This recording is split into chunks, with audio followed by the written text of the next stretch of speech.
การใช้สื่อวิทยุจะเข้าไปถึงครัวเรือนได้โดยพระสงฆ์ไม่ต้องเดินทางเข้าบ้านการใช้สื่อคือการทำงานเชิงรุกที่ดีที่สุดการรอให้คนเข้าวัดแล้วจึงแสดงธรรมเหมือนแต่ก่อนนั้นอาจจะสายเกินไป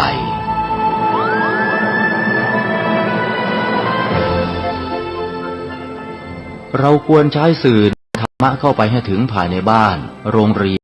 องค์กรต่างๆให้มากที่สุดการใช้สื่อจะทำให้ผ่อนแรงและประหยัดทั้งคนและเวลาเทศนาผ่านสื่อคนเดียวเสมือนเราเนรมิตนักเผยแผ่ได้เป็นหมื่นเป็นแสนนักเผยแผ่นั้นนอกจากอบรมตามหลักสูตรธรรมดาเพื่อให้ได้วุฒิบัตรรับรองแล้วพึงอบรมเรื่องการเทศนาการเขียนการค้นคว้าซึ่งอาจจะเป็นเรื่องเฉพาะตัวแต่ก็สามารถฝึกขึ้นมาได้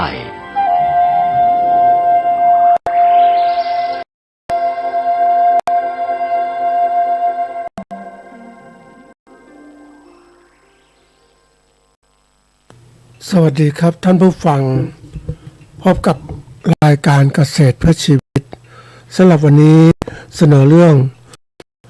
ต้นเหตุตอนที่3ก่อนเข้าสู่รายการก็มีธรรมะมาฝากท่านผู้ฟังหัวข้อจากหนังสือพจนานุกรมพุทธศาสตร์ฉบับประมวลศัพท์เรียบเรียงโดยเทพเวทีประยุทธ์มหาจุฬาลงกรณราชวิทยาลัยพิมพ์เผยแพร่ปี2533หัวข้อทั้งวันนี้คือรจนารจนาแปลว่าแต่งประพันธ์เช่นอาจารย์ผู้รจนาอรรถกถาคือผู้แต่งอรรถกถานี่รจนาเนี่ยบางทีมันก็บางคนเราฟังง่ายๆก็จงอกรจนานะนั่นก็เป็นเรื่องเก่าแต่ว่าวันนี้มาพูดถึงรากศัพท์ซึ่งรจนาแปลว่าแต่งหรือประพันธ์เนี่ยนะก็ถ้าเราดูเรื่องราวต่างๆถ้าเป็นคนอ่านนิยายต่างๆก็จะรู้สึกรู้ถึงผู้แต่งหลายๆคนที่มีเขาก็เป็นผู้ที่มีค่าให้นิยายให้ความรู้ต่างๆคือแต่งเรื่องราวต่างๆให้ผู้คนได้ฟังและสนใจนะอย่างพระอาจารย์ประยุทธ์โตก็เป็นผู้ที่เขาเรียกว่าอัจฉริยะทั้งเรื่องการรู้พระไตรปิฎกนะก็เขียนเรื่องราวต่างๆที่นั่งดูว่าส่วนใหญ่เรามักจะมองคือคนส่วนใหญ่ชอบมองภายนอกอะท่านผู้ฟังภายนอกมองจากตาเราไปสู่คนอื่นมองภายนอกเขามักจะสนใจความสำเร็จของคนเขาสำเร็จก็เก่งอย่างนู้นก็เก่งอย่างนี้นะจะมีใครบ้างที่จะมองถึงว่าเฮ้ยกว่าที่เขาจะเก่งอย่างนี้เนี่ยเขามีบันไดความสำเร็จเป็นอย่างไรบ้างเขามีเป้าหมายชีวิตของเขาอย่างไรเขาทำอะไรต่างๆที่ทำให้ชีวิตเขาประสบความสำเร็จอันนี้คือสิ่งสำคัญเวลาเราดูคนก็ดูลึกๆแล้วก็เราก็รู้จักนำความรู้นี้มาใช้ปรับตัวเราเองบ้างสอนตัวเองบ้างเราก็จะเก่งเขาบอกการแต่งเนี่ยชีวิตของคนเราเนี่ยเขาบอกว่าความสำเร็จแห่งชีวิตบางคนก็บอกว่ามันมาจากพรสวรรค์ที่วิบากกรรมเราสร้างไว้หลายตัวนึงก็มาจากพรแสวงที่เราเริ่มพัฒนาตนเองในแก้ปัญหาด้วยตัวเองทำให้ตัวเองประสบความสำเร็จก็สิ่งสำคัญจะว่าพรสวรรค์หรือพรแสวงก็ตามนะมันอยู่ที่ตัวคนละตัวเจ้าของเองเนี่ยถ้ารู้จักเรียนรู้พัฒนาตนเองนิ่งเนี่ยมันก็จะประสบความสำเร็จได้ก็อยากให้ทุกคนได้ตั้งใจเลยแต่งชีวิตของเราเป็นอย่างไรเป็นคนร่ำคนรวยคนมีความสุขคนอะไรต่างก็แต่งไปเสียทำให้มันดีแต่เราก็ต้องมีตัวกรองการมองย้อนกลับมาว่าเฮ้ยมันถูกทางไหมทำไปแล้วเนี่ยแต่งชีวิตได้เป็นคนร่ำรวยแต่ว่าเป็นคนที่โลภโมโทสะเอาคนอื่นก็มาปล้นของคนอื่นก็มามันรวยจริงไหมเนี่ยมันต้องคิดแล้วมันสมควรไหมนะอย่างมีตัวอย่างเพื่อไปนักธุรกิจที่เขานักก่อสร้างเป็นนักธุรกิจที่เขามีความสุขมากกับการใช้ชีวิตของตัวเขาเองในการที่เป็นหนุ่มเพลย์บอยใช้ชีวิตมีลูกมีเมียไม่รู้กี่คนก็บอกเป็นพาร์ทเนอร์นะเต้นรำด้วยก็เป็นเมียด้วยแล้วก็มีลูกไม่รู้นะก็กว่าจะรู้สืบต่อไปว่าเป็นใครเป็นใครบ้าง ก็มีลูกประมาณสัก20-30 คนประเภทอย่างนั้น หาไม่มีนะเขาบอกว่านี่มันก็เป็นเขาคือเขาก็เรียนรู้ชีวิตของคนทั่วไปบนโลกเนี้ยเขาแต่งชีวิตก็เป็นอย่างนั้นแต่ว่าชีวิตจริงๆในการก็สู่กระแสธรรมเนี่ยเขายังห่างเขาบอกห่างรู้ว่ามันสำคัญอย่างไรแต่ว่ามันชีวิตมันผ่านไปแล้วมันจะหวนคืนกลับมาได้เพราะเขาจมกับทั้งโลก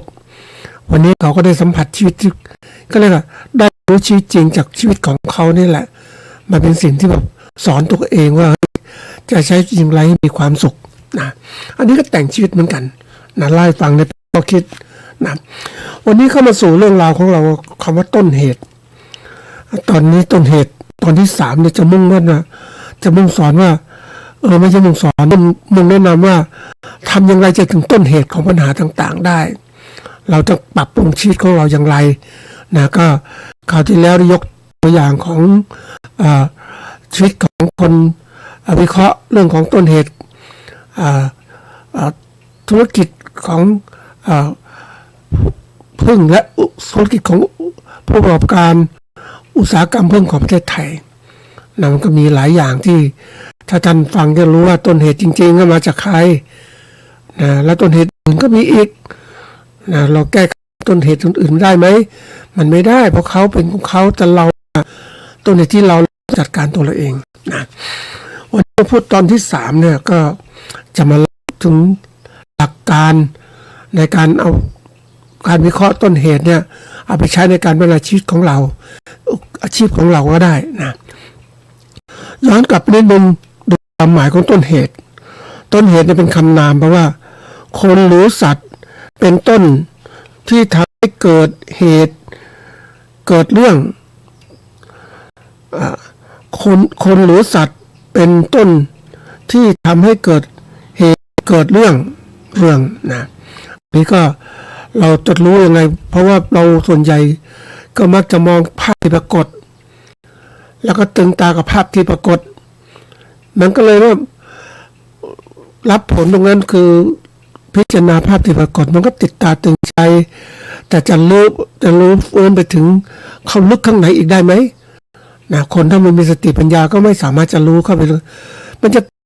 ภาพที่ปรากฏนั้นมันมีอะไรอยู่ข้างใต้ภาพเหล่านั้นอย่างสมมติว่าเราไปดูภาพเขียนในนี้คนบางคนถ้าเป็นนักจิตรกรพวกศิลปกรรมเนี่ยพวกเนี่ยชอบนี้ก็ส่วนใหญ่จะดูภาพเขียนมันแสดงออกอะไรเขาก็สื่ออะไรให้เห็นผู้วาดผู้เขียนก็สื่ออะไรให้เห็นทีนี้สื่ออะไรเห็นเพราะต้องการสอนให้คนดูภาพดูเรื่องราวต่างๆรับเรื่องราวเขาอยากจะสอนเราเขาบอกภาพครับภาพหนึ่งก็สามารถแทนคำพูดแทนเรื่องราวต่างๆได้มากมายมหาศาลเขาเลยเขียนย่อมันเป็นภาพขึ้นมาหรือเป็นข้อเขียนบางอย่างขึ้นแต่ถ้าเราเป็นนักเรียนรู้จริงๆเราก็ต้องย้อนกลับไปดูเฮ้ยเขาสื่อให้เห็นเนี่ยเขาสอนเราเขาสอนอะไรกับเราแล้วก็รู้อีกว่าผู้เขียนเขามีความรู้เขายังไงเขามีความเมตตาสั่งสอนหรืออยากให้คนเรียนรู้หรืออยากให้คนรู้ในสิ่งที่เขาพูดมามันต้องย้อนกลับไปผู้แต่งผู้เขียนผู้วาดนั่นเนี่ยมันต้องเป็นอย่างนี้คือหาต้นเหตุที่แท้เขาทำเป็นคนอย่างบางทีพ่อแม่ครูบาอาจารย์ท่านก็มีต้นเหตุของท่านเมื่อท่านปฏิบัติธรรมแล้วรู้เห็นเสร็จตามความจริงท่านก็ด้วยความเมตตาไม่อยากให้ทุกคนไม่รู้อยากให้คนรู้แล้วเอาความรู้ไปปฏิบัติท่านก็เลยสอนบางองค์สอนมากมายแต่คนบางคนไม่ฟังไม่อะไรมันก็เป็นสิ่งที่น่าพิจารณาว่าทำไมมันไม่ถึงก็ว่าคนเรานั้นมันมีตัวตนนั่นเองที่ทำให้ตัวตนไม่พัฒนาตัวตนไปปิดบังสิ่งที่ความรู้สิ่งที่เขาให้มาไม่อยากรู้ไม่อยากเห็นไม่สำคัญไม่มีประโยชน์ก็เลยไม่ใส่ใจนั่นเองเสียดายนะอันนี้เป็นเรื่องที่อยากจะเล่าทีนี้มาถึงว่าเข้าเรื่องของเรานะความหมายเข้าใจแล้วตัวนี้นิดนึงคือต้นเหตุคือเป็นคำนามโลกคนหรือสัตว์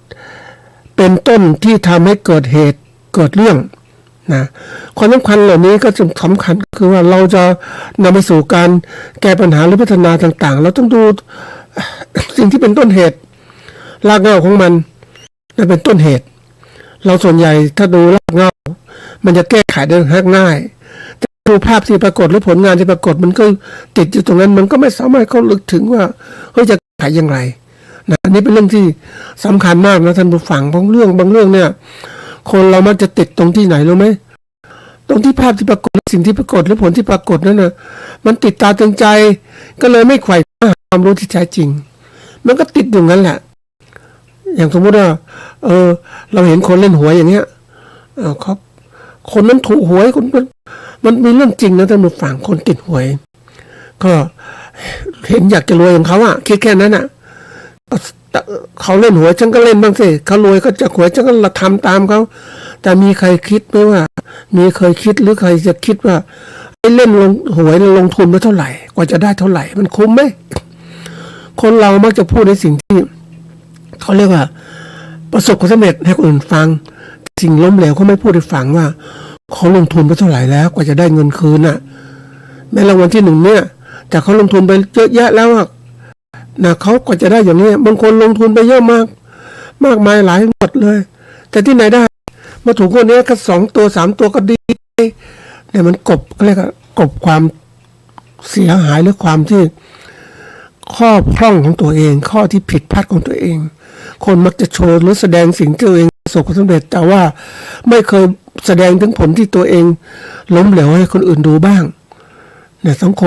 คมการมีหน้ามีตามันเลยปิดบังความจริงเพราะนั้นนี้เรามาดูความจริงกันเปิดให้หมดเลยในตัวเราเองนี่แหละ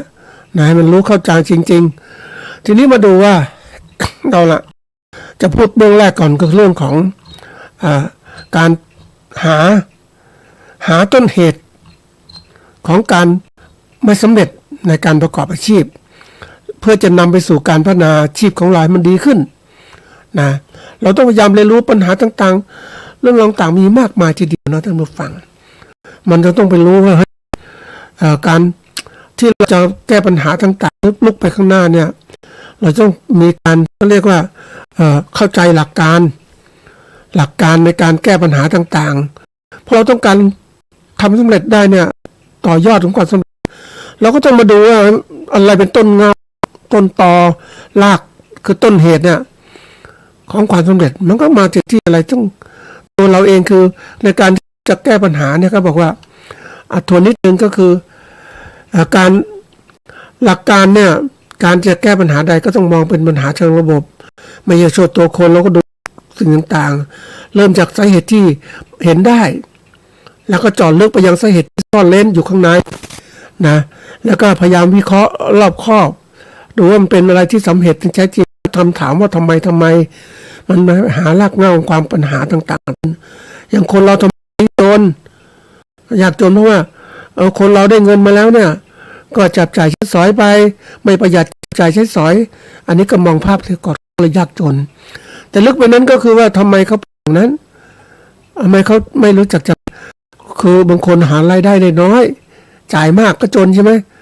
ทำไมมันหาได้น้อยก็เพราะไม่ค่อยคว้าไม่หาแล้วอาชีพก็ไม่ถูกต้องอาชีพต้องทำที่มันดีขึ้นมีก็เรื่องการเลือกอาชีพมันสำคัญนะท่านผู้ฟังอาชีพของเราเนี่ยสมมติว่าชีวิตของเรามีทำงาน30 ปีเนี่ยแต่เราไปทำงานวันละ200 400แค่นี้แล้วเมื่อไหร่จะรวยท่านผู้ฟังแต่ทำงานวันละ10,000เงี้ยหรือวันละ1,000อย่างเงี้ย30 ปีเท่าไหร่แล้วเห็นไหมนั่นคือการเลือกอาชีพทำไมเลือกอาชีพได้ดีก็เพราะว่ามีการศึกษาดีใช่ไหมการศึกษาเป็นต้นเหตุการศึกษาการอุตสาหะพยายามการคิดคนจีนก็รวยกันมาเพราะว่าโหก็ทำเอาเรียนรู้ด้วยตัวเองเอาฟันฝ่าต่างๆสักขยันตั้งมันเพียรวิเคราะห์และพยายามทำให้ดีขึ้นเนี่ยเขาจึงสำรวจเนี่ยมันรากเหง้ามันลึกเข้าไปข้างในตัวคนนั่นเองแล้วก็พยายามทำงานนะถ้ามาถึงสาเหตุเนี่ยก็ต้องระบุว่าสาเหตุที่แท้จริงมันเกิดอะไรสาเหตุนะที่ภาพปรากฏเบื้องต้นภาพปรากฏลึกข้างในสาเหตุที่ซ่อนเร้นเป็นอย่างไรหาเหตุเรารวบรวมข้อมูลให้มากๆนะท่านผู้ฟังคนเราเนี่ยถ้าเก็บหัดรวบรวมข้อมูลก็จะรู้ว่าควรจะเก็บหรือหาข้อมูลวิเคราะห์อย่างไรให้เป็นหาสาเหตุไม่ได้แล้วเราทำไมไม่ดีทำไมเป็นอย่างนี้เพราะเรามีเพื่อนไม่ดีเราก็คิดอย่างเนี้ย หาคิดมันเป็นเราไม่เพื่อนไม่ดีเราหาดีได้ไหมเนี่ยตัวอย่างนะแล้ววิเคราะห์อย่างต่อเนื่องทุกขั้นตอนของการดำเนินชีวิตต้องมีเรื่องพยายามทำให้ได้ดีที่สุดคืออย่าไปหยุดเฉพาะเรื่องอะไรเรื่องหนึ่งจุดคนเรามันมีชอบเขาเรียกชอบหยุดประจำหยุดประจำเพื่อหยุดเสพความสุขที่ขนาดหนึ่งที่มีอยู่ความสำเร็จมันทำให้เรานั้นอยากจะหยุดอยากจะพักอยากจะเสพมันดีเหมือนคนกินอาหารนั่นมาฟังกินอยู่แล้วคือมันต้องการลิ้มรสชาตินะนี่มันติดเนี่ยเรากินเพื่ออิ่มพอแล้วเราไม่ต้องไปรสชาติมันแล้วพอเราก็พยายามไปเอาเวลาที่จะนั่งกินลิ้มรสชาติไปทำงานทำการสร้างประโยชน์ดีกว่าไหมเนี่ยแล้วก็วิเคราะห์ต่อไปให้มันรากเงาเป็นปัญหาตรงไหนอย่างไรแล้วก็แก้ปัญหาซะออกแบบเชิงระบบในการแก้ปัญหาปัจจัยไหนที่เกี่ยวข้องในระบบต่างๆแยกส่วนละส่วนก็นั่นคือสิ่งสำคัญนี่คือหลักการทีนี้มาดูว่านะเรารู้จักสถานการณ์ปัญหาแล้ววันนี้เศรษฐกิจเราแย่การเกษตรของเราแย่นะจะยกตัวอย่างอาชีพชาวนาของเราเนี่ยเราแย่มากเลยแล้วก็รายได้ปัญหาที่ชัดเจนเนี่ยสถานการณ์นี้ชาวนายกตัวอย่างปัญหาการชาวนาที่ติดขัดปัญหาในเรื่องเศรษฐกิจการสินค้าเกษตรไม่ดีเลยนะมีแนวโน้มจะแย่ลงนะท่านผู้ฟังเพราะว่าอะไรผู้ซื้อไม่มีกำลังซื้อตลาดซบเซาไปหมดแล้วมันค้าขายไม่ได้สินค้าที่ขายได้ค้าขายได้คือสินค้าจำเป็นอาหารเครื่องดื่มห่มที่อยู่อาศัยยารักษาโรคที่พวกนี้ทีนี้ถามว่าคนเนี่ยไม่มีเงินนะมันจะซื้อมาได้ไหมสินค้าอื่นบางคนทำธุรกิจสินค้าฟุ่มเฟือยแล้วแต่มันก็ขายได้ยากนะระบุปัญหาชัดเจนแล้วก็เริ่มคำถามว่าทำไมหาที่แท้จริงหาการแก้ปัญหาเขียนแผนต่างๆทั้งหมดแล้วพยายามดูเป็นยังไงบ้างแล้วก็พยายามที่จะหาทางคิดวิเคราะห์มันเป็นยังไงนะมันเป็นอย่างนี้นะต้องพยายามคิดนะยิ่งยุคนี้ท่านผู้ฟังเขาบอกว่าคนเราเนี่ยเมื่อธุรกิจมันมีความสุขมันมีความสบายคนก็ไม่คิดคนน่าจะเสพมีเงินเนี่ยเสพสุขซื้อนี่สนุกสนานแต่วันนี้เศรษฐกิจไม่ดีคนจะเริ่มคิดแล้วเฮ้ยมันไม่ดีเพราะอะไรวะนะก็เฮ้ยไม่ดีพวกนี้บางคนก็เริ่มดีเริ่มปรับตัวประหยัดไว้หาที่ไปดีวันก่อนเจอนักศึกษาบัณฑิตคนหนึ่งจบใหม่ทำงานได้ดีไหมท่านผู้ฟังแต่มันทนกับระบบทนอะไรต่างๆเพราะคนรุ่นใหม่มันไม่ทนก็เลยลาออกทั้งที่ทำงานช่วยคนตกงานมากนะท่านผู้ฟังแต่คนที่เรียนรู้โลกมันก็อ่อนกับโลกเพราะฉะนั้นเจอปัญหาทางการงานก็ไม่มีตัวคิดบอกฉันหางานใหม่ได้มันไม่ได้เหมือนเดิมใช่ไหมท่านผู้ฟังธุรกิจตรงนี้คนบางคนที่ว่าความรู้ก็ตกงานคนมีความรู้ตกงานนะท่านผู้ฟังเคยไปสัมภาษณ์คนที่เขามีความรู้สูงก็ตกงานตั้งแต่นู้นเลยเป็นนักกฎหมายไปเลยก็ทำงานไม่ได้ไม่มีงานทำก็ทำงานอื่นไปไม่ตรงสาขาเนี่ยตรงสาขานั้นเข้ามันก็กลายเป็นคนไม่มีความรู้เดิมๆที่เรียนมาเนี่ยก็ลืมไปบ้างอะไรบ้างก็เลยทำงานใหม่มันก็ได้นะนี่ก็หัดคิดมันยังไงนะเราต้องเริ่มทำการที่ว่าศึกษาต่างๆทั้งหมดอย่างวันนี้จะยกตัวอย่างอาชีพของเราชาวนาเนี่ยทำไมถึงไม่ร่ำรวยสักทีนะก็แน่นอนนะผู้บริโภคพยายามประหยัดการซื้อข้าวกินน้อยๆกินมากเดี๋ยวอ้วนตอนนี้นะมีโรคตัวใหม่โรคเบาหวานโรคอะไรต่างๆมันก็น้ำตาลเนี่ยคือมันก็ย่อยไปเป็นน้ำตาลนะแป้งน้ำตาลเนี่ยแป้งย่อยเป็นน้ำตาลนะร่างกายก็ใช้พลังงานตัวเนี้ยนี้คนเขากลัวมากกลัวอ้วนกลัวโรคเบาหวานกลัวมากมายทีเดียวนะท่านผู้ฟังแล้วก็อย่างที่บอกกลัวมากบางทีจะดื่มน้ำเครื่องดื่มที่บำรุงกำลังไม่ใช่บำรุงก็ดื่มน้ำอัดลมต่างๆก็ให้มีน้ำตาลน้อยที่สุดสั่งน้ำตาลน้อยกินข้าวคนก็ลืมเฮ้ยข้าวมันกินเหมือนเดิมแต่ไปเจอบางคนบอกกลัวมากเลยนะเฮ้ยกินข้าวน้อยเพราะฉะนั้นกินข้าวน้อยปุ๊บข้าวที่พ่อค้าจะมาค้าซื้อมาขายก็ขายได้น้อยลงนะท่านผู้ฟังเพราะกินข้าวน้อย เพราะนั้นก็เทือนผู้บริโภคกันเป็นตลาดสินค้าคนตลาดข้าวเต็มไปหมดนะไปดูในห้างนะเยอะไม่หมดข้าวคือ หลายยี่ห้อมากเลยนะเราของโรงสีเขาบางคนบางโรงสีก็ขายสินค้าแบรนด์เนมสินค้าตัวเองแต่ว่าบางโรงสีก็ขายส่งทำสินค้าหลากหลายชนิดข้าวหลายๆแบรนด์นะท่านผู้ฟังเพื่อจะได้มีคนซื้อมากขึ้นคิดอย่างนั้นทีนี้มันก็คนซื้อกินน้อยคนกินน้อยปุ๊บนึกความหวานพฤติกรรมผู้บริโภคเปลี่ยนไปนะแต่ผู้บริโภคไปกินอะไรรู้ไหมท่านผู้ฟังอดข้าวมากเดี๋ยวนี้ไปกินอะไรรู้ไหมน้ำหวานไม่ว่าจะชากาแฟผสมน้ำตาลเยอะมากกินกับน้ำแข็งมันสดชื่นมันอะไรต่างมันหวานน่ะบอกความหวานมันมากับอะไรรู้ไหมมันมากับโรคต่างๆเยอะแยะนะความเย็นเนี่ยมันลบประโลมให้คนติดอกติดใจเนี่ยแฟชั่นลุคใหม่พวกขายน้ำหวานเนี่ยเยอะแยะนะนี่พฤติกรรมพวกว่าเปลี่ยนไปเขากินข้าวน้อยเพราะกินน้ำหวานแทนก็ได้น้ำหวานก็คือน้ำตาลนั่นแหละแต่ว่ามันไม่เหมือนกับกินข้าว น้ำหวานอันนี้นี่มาดูว่าข้าวเนี่ยมันว่า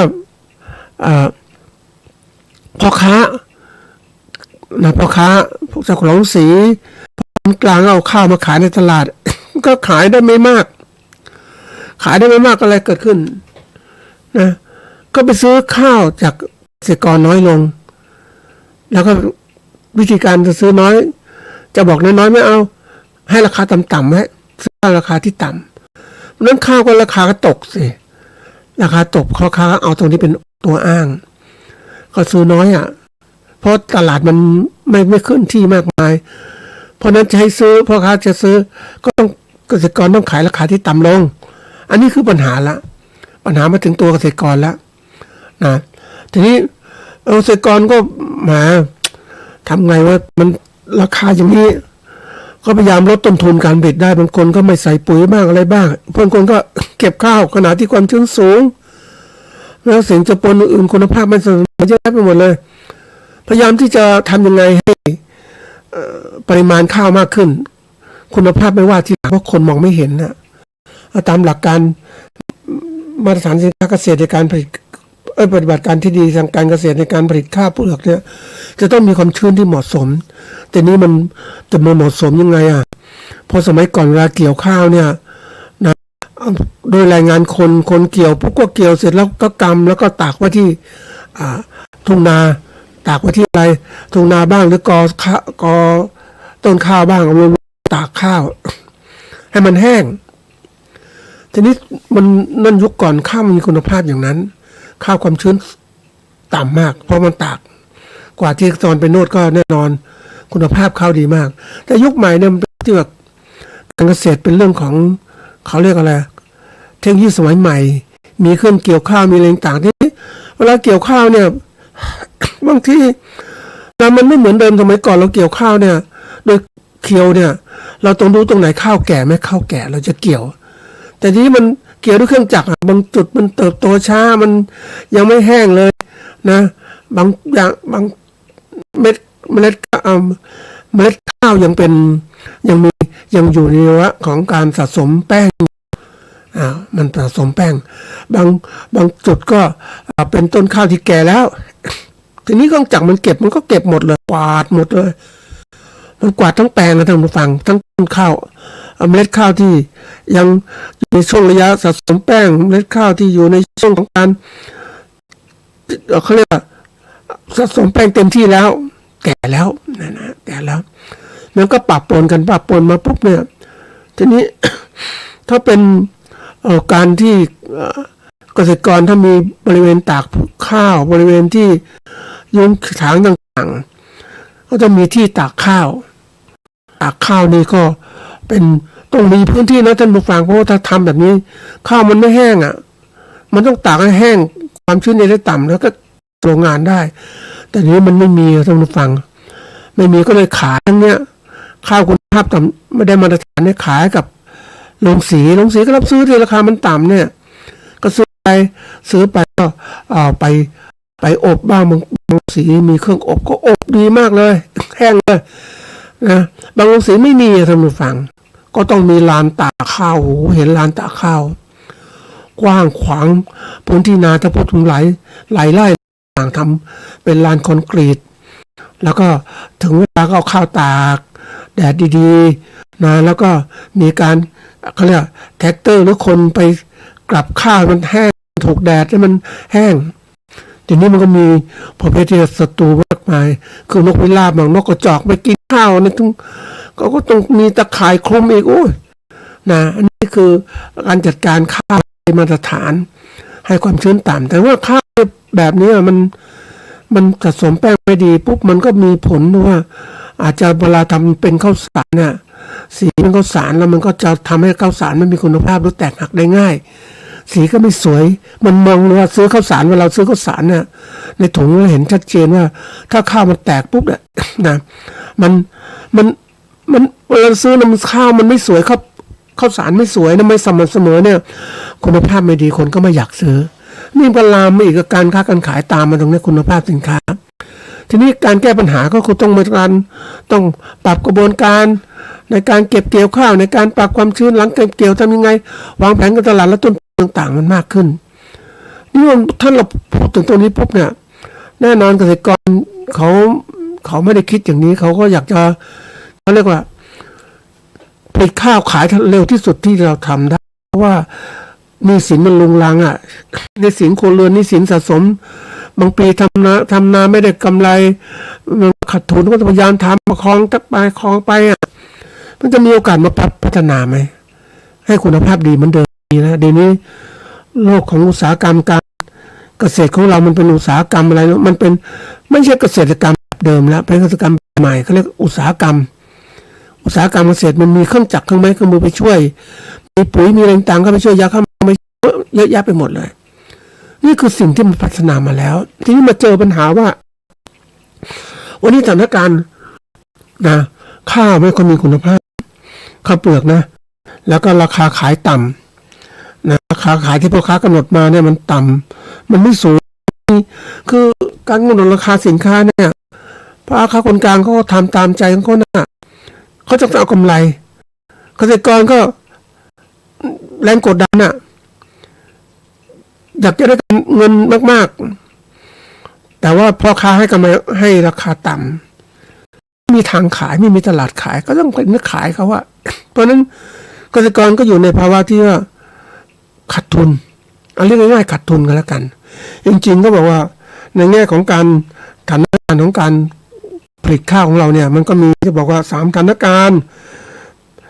ผลิตแล้วขายแบบขาดทุนนะมีจำนวนมากทีเดียวผลิตแล้วขายแบบได้เท่าทุนมีปานกลางมีนิดหน่อยนะผลิตแล้วขายได้กำไรเนี่ยมันน้อยมากเลยอะไรก็คือว่าเกษตรกรมีจำนวนมากนะราคาตลาดข้าวของโลกเนี่ยมันก็เดี๋ยวนี้นะทั่วโลกเนี่ยเขาประเทศต่างๆเนี่ยที่เขากินข้าวเป็นอาหารสมัยก่อนนะข้าวไม่พอเขาก็ต้องพยายามซื้อข้าวจากประเทศไทยบ้างประเทศอื่นๆบ้างทีนี้เขาก็เริ่มรัฐบาลเขาคิดจะสร้างความมั่นคงด้านอาหารเขาก็เลยต้องมีการพัฒนาการผลิตข้าวเป็นอาหารหลักของประเทศของเป็นพืชหลักพืชเศรษฐกิจสำคัญของประเทศเขาผลิตบางที่ก็ได้มาจากไว้ก่อนอินเดียเนี่ยเป็นประเทศที่แบบผลิตข้าวไม่พอเขาต้องซื้อจากเราหลังจากนี้ที่อินเดียนะเริ่มพัฒนาการผลิตข้าวเขาเพียงพอแล้วก็มีข้าวส่งออกขายต่างประเทศขายปากีสถานขายอัฟกานิสถานขายหลายประเทศมากมันก็ยังตลาดข้าวของเราอ่ะนะอันนี้คือตัวสำคัญนะอันนี้เป็นสิ่งที่ว่าตลาดภายนอกมันก็มีผลกระทบต่อตลาดภายในประเทศของเรานะคู่แข่งเรามีมาแล้วเราก็แย่งตลาดเราไปแล้วไม่มีตลาดเพราะนั้นข้าวเปลือกในประเทศไทยก็ตกอยู่ภาวะการที่ว่าการทำธุรกิจการเกษตรปลูกข้าวเนี่ยจึงได้กำไรน้อยหรือขาดทุนหรือทุนตรงๆอ่ะนะเสมอทุนก็ดีนะแต่ส่วนใหญ่จะขาดทุนมันก็มีขาดทุนนะอันนี้เป็นปัญหานี่ปัญหามันเกิดขึ้นอะไรเราก็รู้แล้วสิปัญหาจะมันขึ้นอยู่แต่เราห่วงโซ่ของการประกอบเขาเรียกว่าห่วงโซ่ของการเชื่อมโยงตั้งแต่ผู้บริโภคพ่อค้าคนกลางเจ้าของโรงสีแล้วก็ถึงเกษตรกร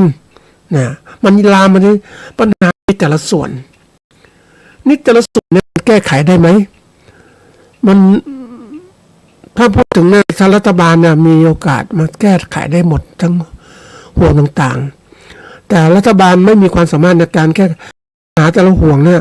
ก็แก้กันเอง อย่างเกษตรกรจะซื้อข้าวกินเนี่ยแล้วถ้าไม่มีนโยบายไทยชดไทยปุ๊บเนี่ยไม่มี60-40ก็ไม่อยากซื้อข้าวกินใช่ไหมเพราะเงินมันไม่พอไปใช้จ่ายอย่างอื่นแต่มีเงินพอก็จะซื้อข้าวได้อันนี้ก็แก้รัฐบาลมาใช่ไหมส่วนตัวผู้บริโภคเขาก็ไม่เคยกินเขาก็ประหยัดอ่ะเนี่ยเราไปบอกเขาซื้อข้าวเราไหม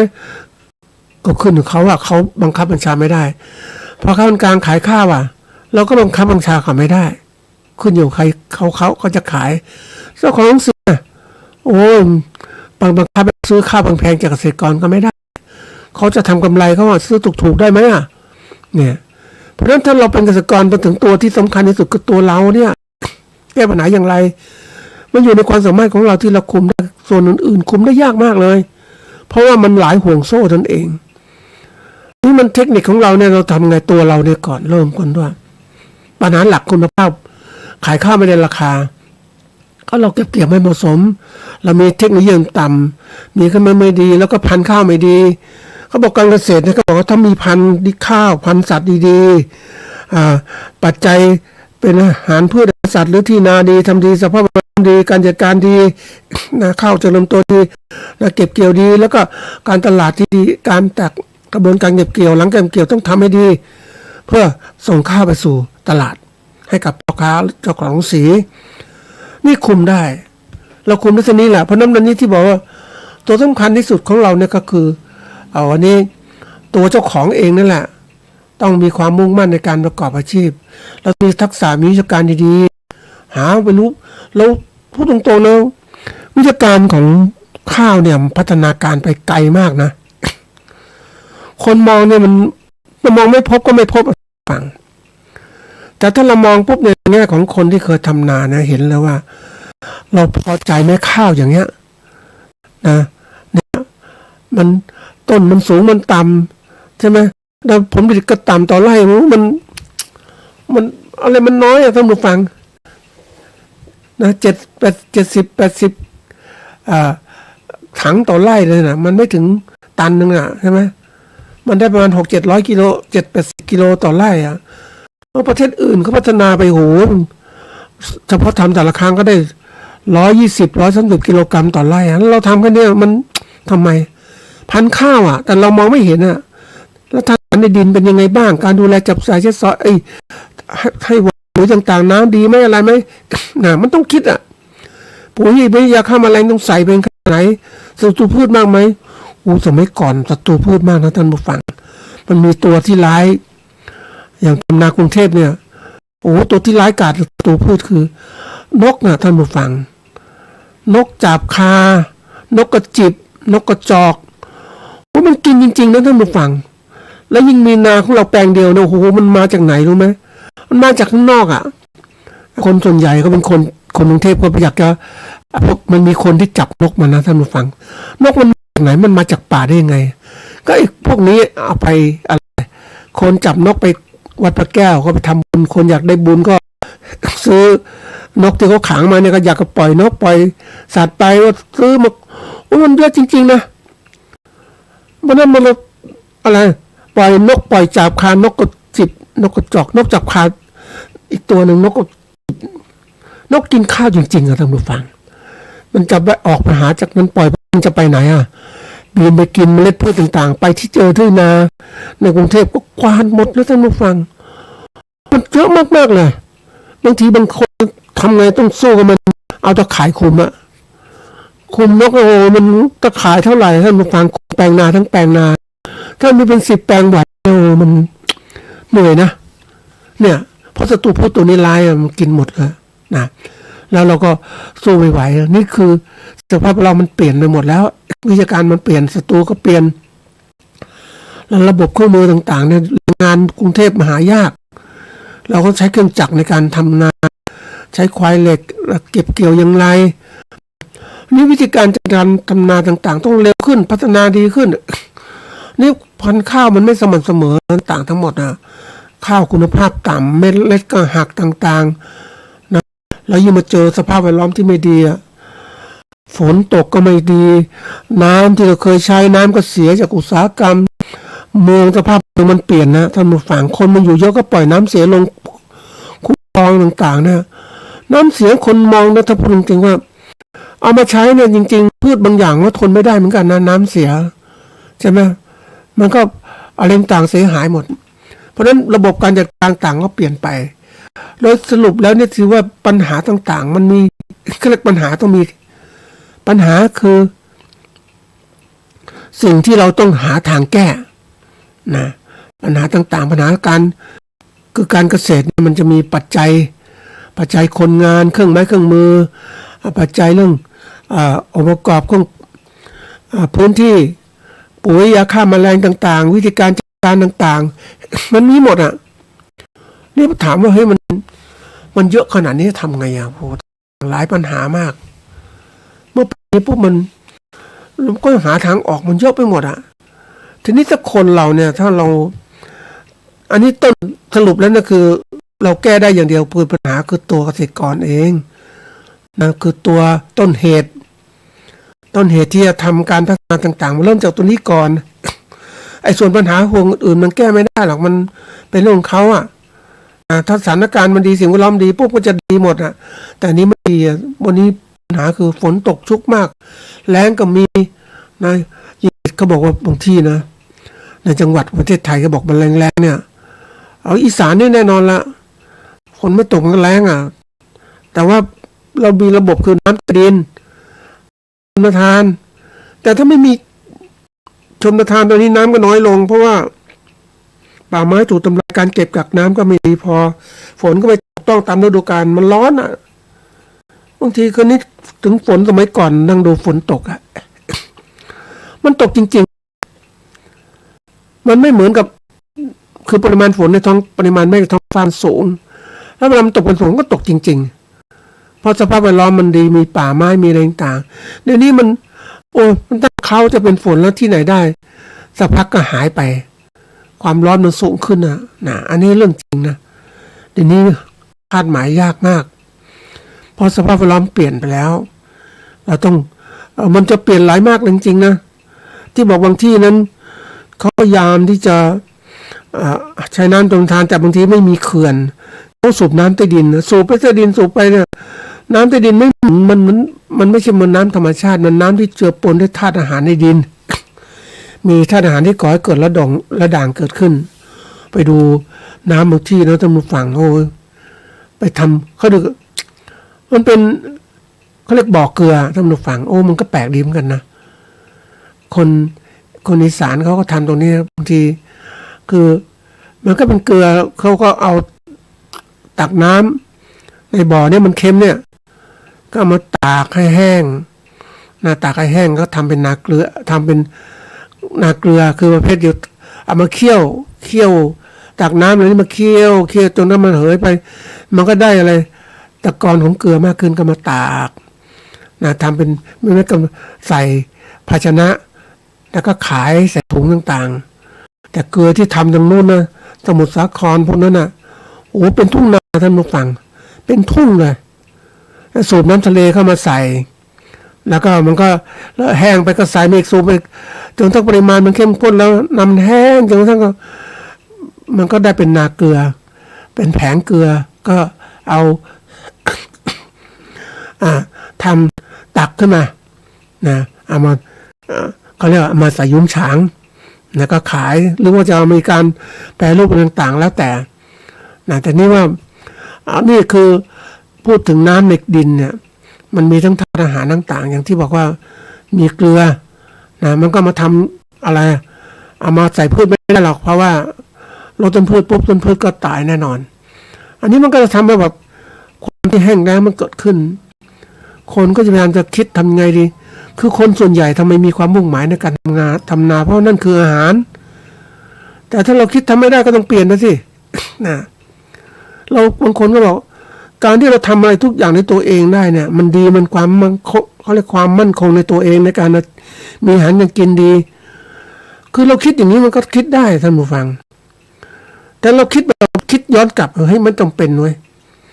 เราทำอะไรที่มันดีกว่าเดิมสร้างความมั่นคงได้มากขึ้นอย่างเราเองสมมุติว่าเรามีพื้นที่ทำนา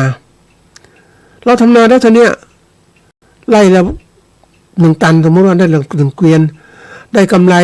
ไล่ละต่อครั้งกำไรเกวียนละ1,000 บาทหรือ 2,000 บาทอย่างเนี้ยถ้าเราทำมัน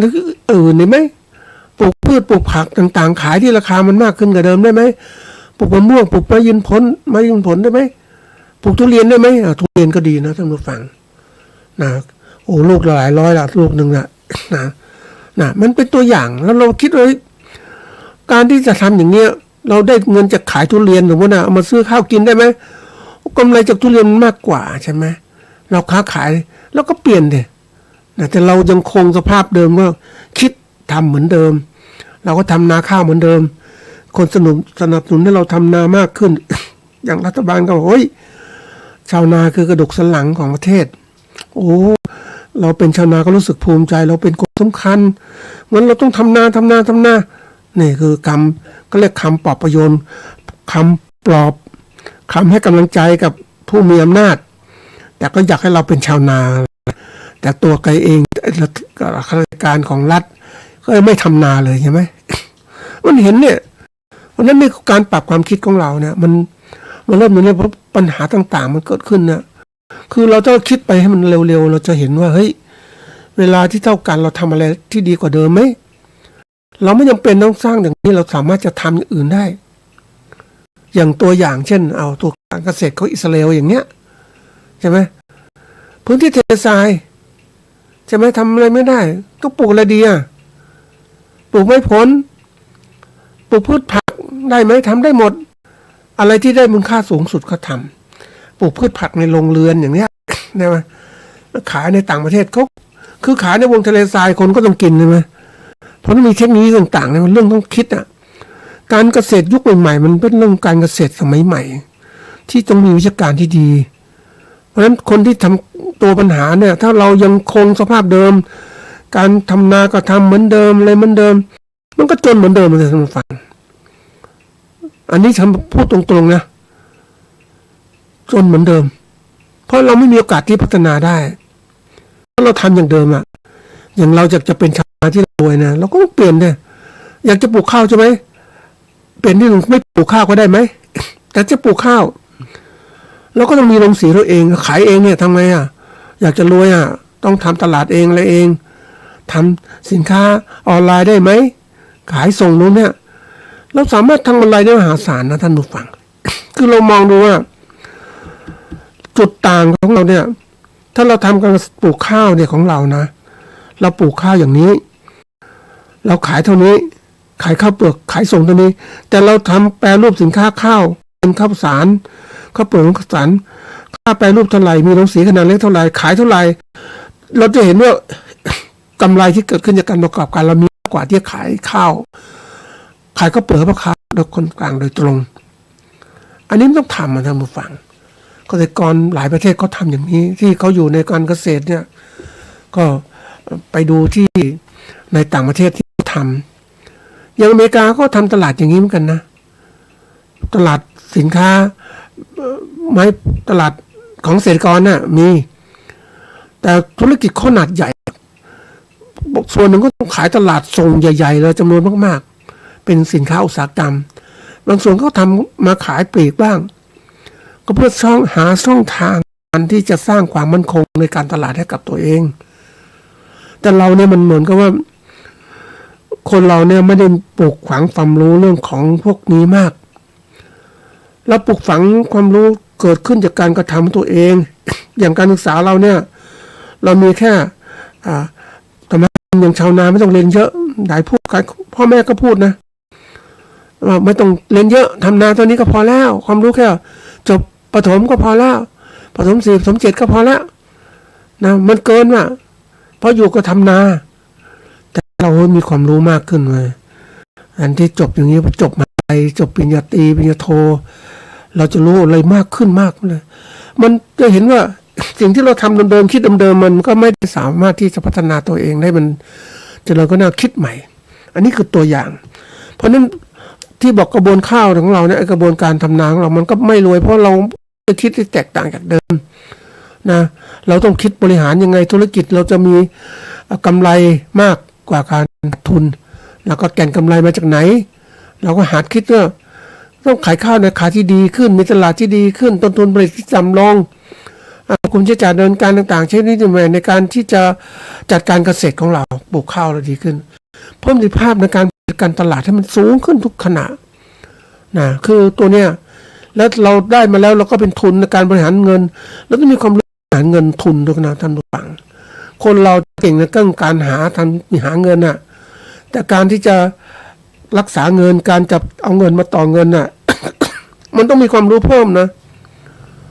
มีโอกาสไปเรียนรู้ตรงนี้มาโอ้โหไม่ธรรมดาท่านผู้ฟังทำไมคนรวยถึงรวยอ่ะเขาหาเงินได้เขาก็ต่อเงินเอาเงินลงทุนซื้อหุ้นต่างๆเราเงินไม่มีเพราะเราไม่มีคือไม่ได้เก็บสะสมแล้วมีเงินน้อยอ่ะแต่เราคิดพวกนี้เราสะสมยังไงจะมาฝากธนาคารได้คันนี้เองมาทำทำไมอ่ะไปซื้อที่เก็บสะสมที่ทำนู่นทำนี่ไปบางคนที่เห็นชาวนาที่ร่ำรวยท่านผู้ฟังเขาร่ำรวยนะร่ำรวยเขาก็เป็นเหมือนกับว่าเป็นชาวนาทั่วไปนั่นแหละแต่การที่เขาเก็บเงินได้ดีแล้วก็คนชาวนาข้างๆเขาก็ขาดทุนอ่ะก็ขายพื้นที่แกก็ซื้อพื้นที่อีกแล้วก็ทำนาอีกทำนาด้วยตัวแกเอง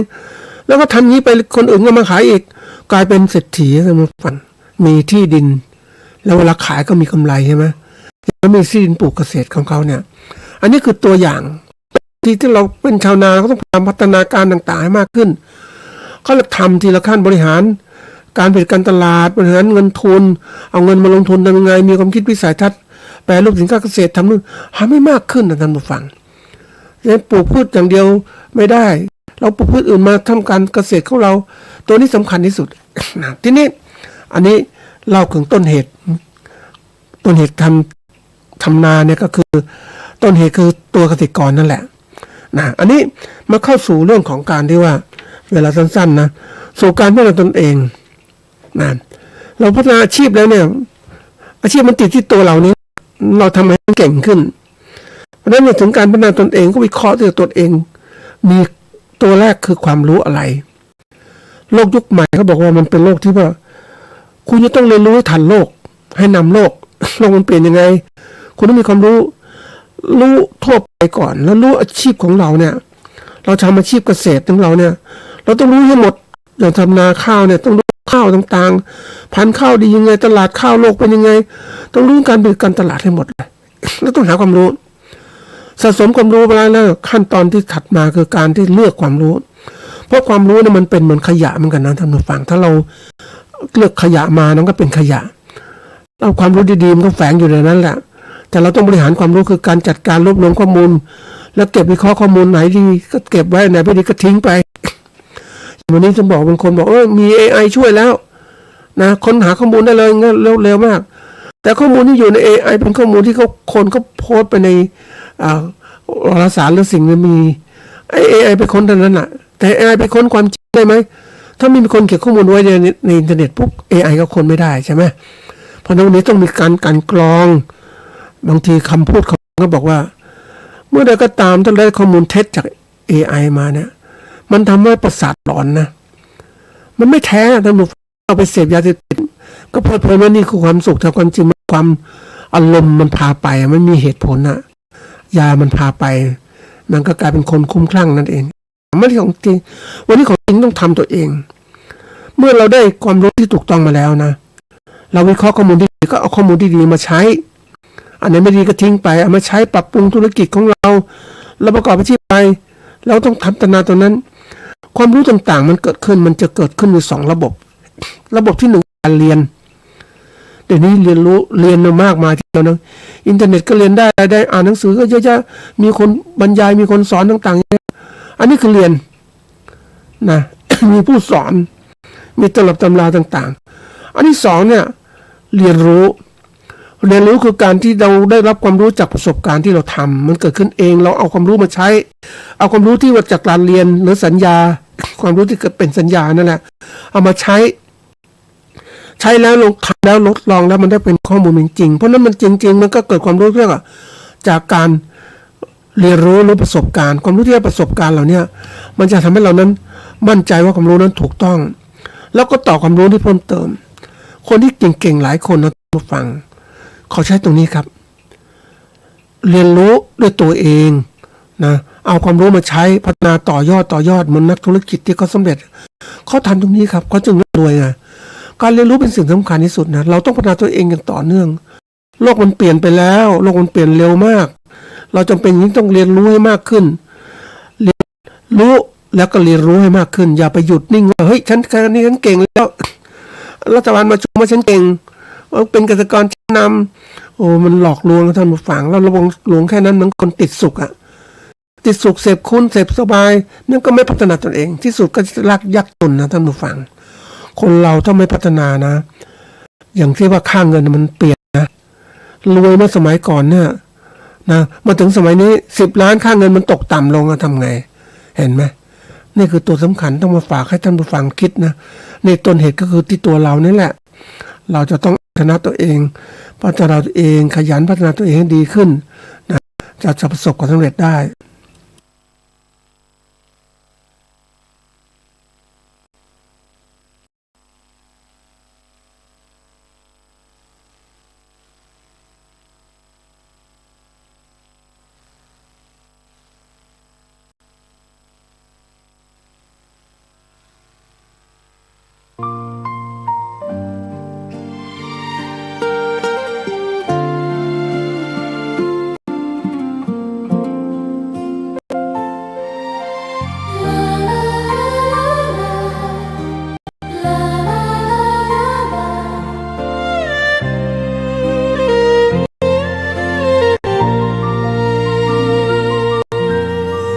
แสงทองร่ำไรในยามอุตสา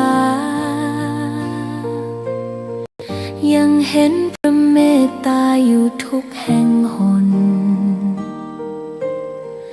น้ำพระทัยฉโลมใจคนทั่วพื้นแผ่นดินยังอบอุ่นรอยยิ้มพระพักตร์ยังส่องแสงในดวงใจไทยไม่ลืมเสียงสายลมแผ่วเบาเหมือนเอ่ยคำปลอบว่าพระองค์ยังอยู่ใกล้ขอกราบแทบบาทด้วยรักนิรันดร์น้ำตาหลั่งพลันจากใจคนไทยแม้เสด็จสู่ฟ้าไกลแต่พระหฤทัยอยู่ในแผ่นดินนี้